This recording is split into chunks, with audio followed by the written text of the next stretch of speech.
Hi friends, இந்த வீடியோவில் என்ன பார்க்க போகிறீங்கன்னா மட்டன் பிரியாணி. எல்லாருமே மட்டன் வந்து டப்ராவில் தான் செய்வாங்க, அப்படி இல்லைன்னா குக்கரில் செய்வாங்க. பட் கொஞ்சம் டிஃப்ரெண்ட்டாக ட்ரை பண்ணலாமே கடாயில் ட்ரை பண்ணேன். ஏன்னா நமக்கு பேஸ் தான் கொஞ்சம் நல்லா ஸ்ட்ராங்காக இருக்கணும்.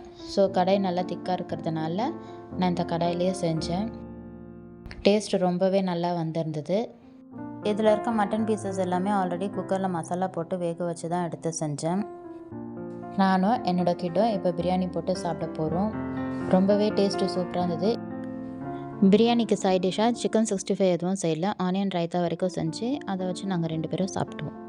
நீங்களும் இதே போல் கடாயோட பாட்டம் திக்காக இருந்தால் அதில் நீங்கள் ட்ரை பண்ணி பாருங்கள். டப்ரா இல்லைன்னு கவலைப்பட வேண்டாம். இந்த டிப்பு உங்களுக்கு ரொம்ப யூஸ்ஃபுல்லாக இருக்கும். ரீசெண்டாக ஒரு சாரீ ஒன்று ஆன்லைனில் நான் பர்ச்சேஸ் பண்ணியிருந்தேன். அந்த சாரீ எப்படி இருக்குன்னு பார்த்து சொல்லுங்கள். இப்போல்லாம் சாரீ அட்வர்டைஸ்மெண்ட்டு விசிறி மடிப்பு மடிச்சிருக்கிறதுலாம் ஓப்பன் பண்ணி காட்டுறாங்க இல்லைங்களா, அது போல் ட்ரை பண்ணலான்னு தான் நானும் இதில் ட்ரை பண்ணேன். எனக்கும் கரெக்டாக வந்துடுச்சு. இதுதான் பாடியோட ஃபுல் வியூ. பாடி ஃபுல்லாக இந்த வயலட் கலர் இருக்குது. இந்த லைட் பிங்க் வந்து எனக்கு ரொம்பவே பிடிச்சிருந்தது. ஸோ அதனால தான் இதை பர்ச்சேஸ் பண்ணேன். நான் க்ளோஸ்அப்பில் காட்டுறேன் பாருங்கள். இந்த டிசைன் தான் இருக்குது. ரொம்பவே சூப்பராக இருக்குது. கான்ட்ராஸ்ட்டாக இருக்குது கலர் காம்பினேஷன். ஸோ இதில் எலிஃபண்ட் கொடுத்துருக்காங்க. இது வந்து பல்லு பார்ட்